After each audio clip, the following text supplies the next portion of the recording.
Hey everybody, welcome back. Jordan here. This side of the Lego City looks pretty neat and tidy and clean.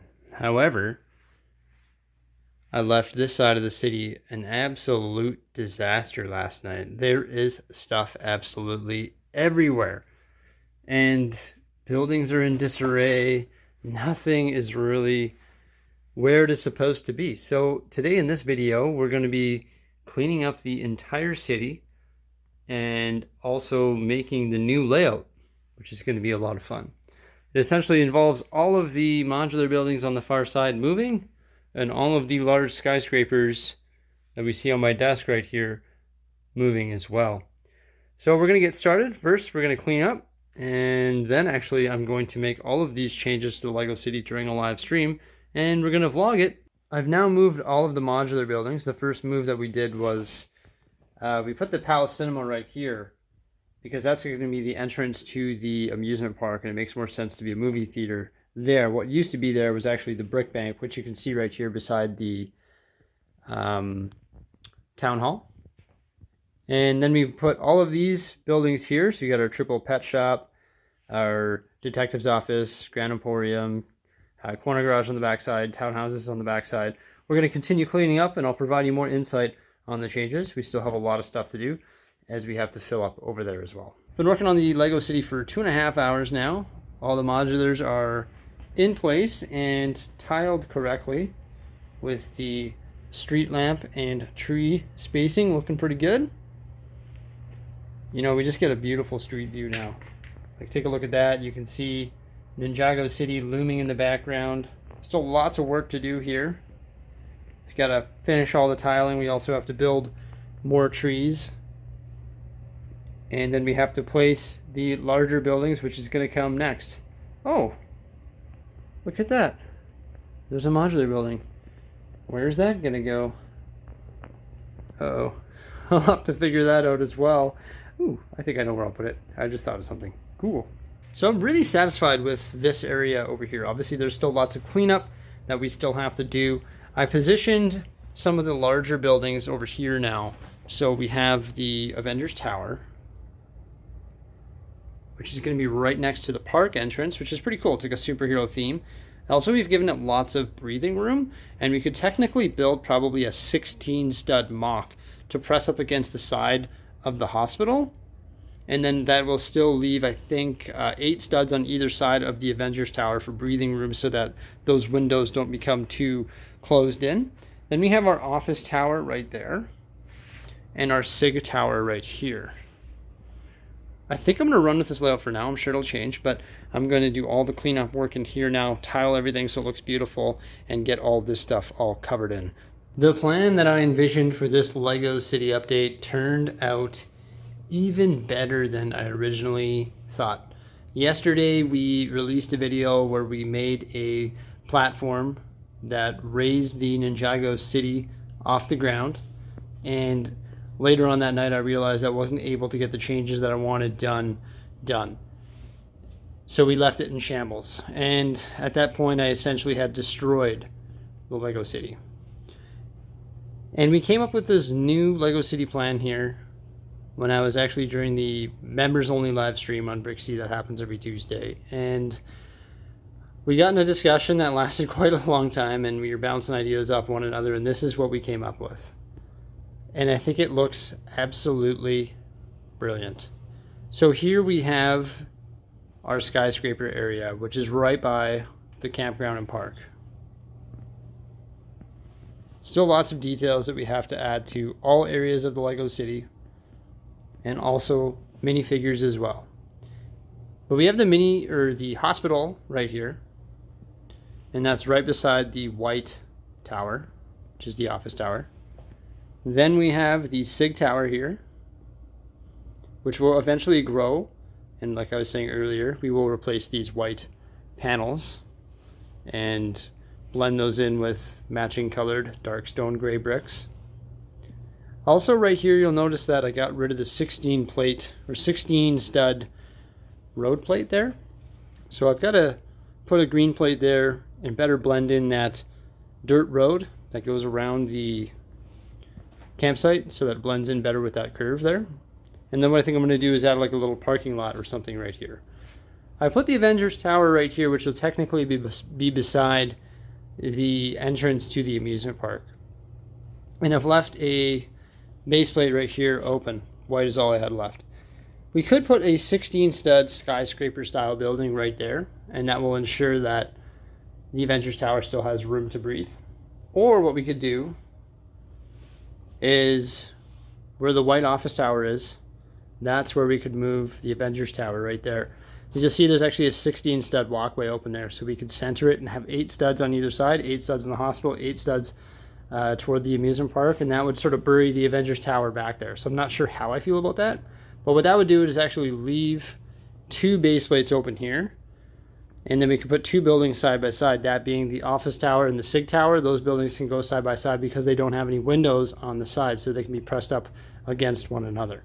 So that's a solution or a different layout that I was thinking of after the live stream that we might be able to do. And it would probably go SIG tower, office tower, hospital all squished up together, and then we'd have the Avengers Tower here, and it would have some breathing room on either side. We put the Spring Lantern Festival right here. I do have to do some tile work in here by peeling this off, the 1x tile, and then tile it into the road. I actually do like it here because it's a corner building, so you get the entrance there and also the entrance there, so I do like that. Then we just have our bus stop and newsstand there. It looks like I'm missing a blue tile. I should probably find one of those and replace that. And then our custom train station right here. This is actually where it used to be. It does make sense here because it's right across the entrance to the amusement park, so guests of the amusement park will be able to take the train to the amusement park. But right now there's actually only one train station here in the city, so I'll probably have to make another one. I moved the Palace Cinema right here. I think it makes more sense than the Brick Bank because it's more likely that there's a movie theater right there than a bank, as that's the entrance to the amusement park. And behind that we have 9 3/4, nothing changed there, and also Diagon Alley, nothing has changed there as well. These 2 buildings stayed the same, and the Brick Bank went here. Then you have the bookshop beside the police station, Peter Parker's apartment right there, then the downtown diner, Parisian restaurant, Assembly Square, Ghostbusters HQ. We got 3 restaurants side by side there because Peter Parker's apartment also has a pizza shop. Not sure how I feel about that. Somebody did say we could take the Spring Lantern Festival and put it where Peter Parker's apartment is in the pizza shop, and that would actually leave a little secret entrance to Ninjago. However, I'm just not sure if it's going to fit there because it's actually a base plate and a half. So it'd have to go like longwise. I don't think it would actually look that good there. I really do like the authentic, or the look that we've given here. So there's going to be 2 secret entrances to accessing Ninjago City. One over there where you sneak through, and one over here where you can sneak through. And we're going to have to blend this in like amazingly because I have to use these rock mert pieces. And we'll use a combination of those and slopes and dark bluish gray elements and stone elements and caves and all sorts of different stuff that we can do. But you can see that these are actually 3 apart. And that's on 1 base plate. And we need 3 tall. So we need 9 per base plate. There's approximately 6 base plates back there. So we need approximately 60 of those to completely cover that edge. However, there's going to be things like entrances, and there's going to be caverns under there, and there's going to be waterfalls, and there's going to be all sorts of stuff. So we probably don't need 60 of them, but I probably would like to order 60 of them, not in this old gray, but in dark stone gray, which is the new gray. I would like to order 60 of them so that we can better, just to have them, you know, just so we can do something over there. And then what I'll do is you'll increase the complexity of them using slopes and whatnot, just like we've done in the past. In regards to modulars, we also have our triple pet shop, which will be changing to the remock. So I'll be taking one of those and remocking it.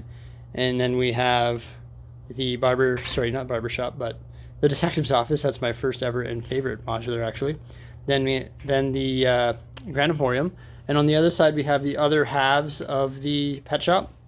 So just the townhouses and also the Peter Parker's apartment, sorry, not Peter Parker's apartment, but the Sanctum Sanctorum that paired up with Peter Parker's apartment in the Sanctum Sanctorum showdown. I bought 2 of them and modularized both buildings. Then on the corner there, we have the corner garage. Right here we have mini modulars. It's like the bike shop, the grocer, the cafe, and then my most recent remodel, which is the cafe pet shop townhouse. I think I've done an epic job of redoing this. It's not done yet. The interior details aren't done, but the exterior is done. And it actually looks great. I love it. And it's a nice little corner building that's just sitting right there. Like I was saying earlier too, we have to remodel Big Ben. And by earlier, I mean a separate video. We also have to remodel the pet shop that we were just talking about there. And also Sesame Street, which is right over there. It looks great. It looks fantastic. There's still lots of work to do, but I cannot believe how much work we got done in the short period that we had during the live stream. All the buildings are placed. All the tile work is done. All the trees are inserted. All of the lampposts are in. Some of them are black. They transitioned into black over here. I want to replace them all with black and then use the white ones in my amusement park when I get that rolling. So that's the plan. I just got to buy more of those extra poly bags from the Lego store that retail for $5 Canadian each. It looks great, and there's lots of stuff to do. Another thing that I want to do here is actually replace all this ballast drain line, because this will be hidden, so it doesn't need to be ballast. So what I could do is take all the ballast from here all the way along and just make that standard track like this, because you're not really going to see it. It's sort of hidden behind buildings, hidden underneath platforms, and hidden elsewhere. And what I'll do is I'll take the base plates that ballast train line sits on, and also the ballast track, and I'll use them in more vital places, like right here, and other places such as behind these buildings, and there's various other places. And what I'll do is I'll take that ballast train track that's once again hidden back there, and I'll put it right here, so there'll be 2 ballast lines going into the train yard. Eventually, I'd like to have all of my train track ballast, but that is just a tremendous amount of resources that have to go into ballasting all the train tracks, sorry. And I'd love to do it. It looks great. It's fantastic, but it's very part intensive, very time consuming, and the amount of resources, or AKA money, that has to go into it is insane, but it looks awesome once it's done. Maybe I'll add that onto my whiteboard here for 2021. Finished ballasting train track. But I'm going to allocate my resources somewhere else. Next things that are going into the Lego City graveyard. And I want to get the Monster Fighters haunted house and put the graveyard beside that, because I think that would be epic. Let me know what you think of these great changes here in the Lego City by commenting below. Remember to like, subscribe, and stay tuned for some more great stuff coming out here on my YouTube channel. And boy, oh boy, does that ever look fantastic right there. Wow. Take care, guys. Have a great day. Bye.